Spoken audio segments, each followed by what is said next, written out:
आखो जिवे जिवे साडा मौलाना मंजूर, पै गईयां जे धुम्मां सदियां दूरों दूर। कीता मंजूर उत्ते रब ने एहसान, इस दा सी सारा रुशिया खानदान।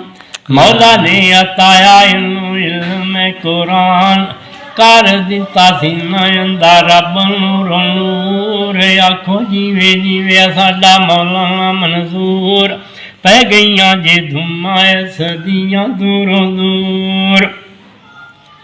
मौलाना मंजूर साडा शेर पंजाब, शारजा दे विच आए करके खताब।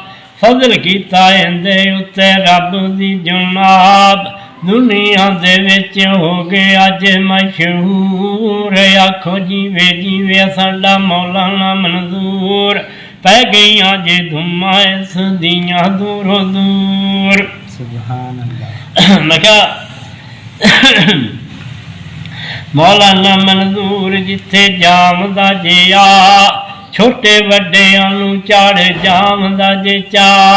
रब दी तौहीद जांदा गज के सुना, रब दे फजलों हो गया जग दे मशहूर। आखो जिवे जिवे साडा मौलाना मंजूर, पै गईयां जे धुम्मां सदियां दूरों दूर। हक दी आवाज़ नूं करदा जे बुलंद, कुरान पढ़दा मोमनां दे दिल पैंदी ठंड।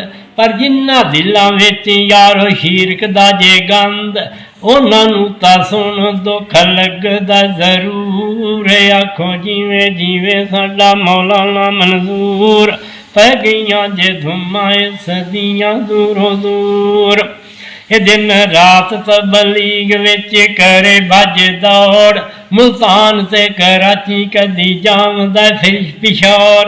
सरगोदा फैसलाबाद शेखूपुरा ते लाहौर, कदी गुजरांवाले कदी गज दा कसूर। आखो जिवे जिवे साडा मौलाना मंजूर,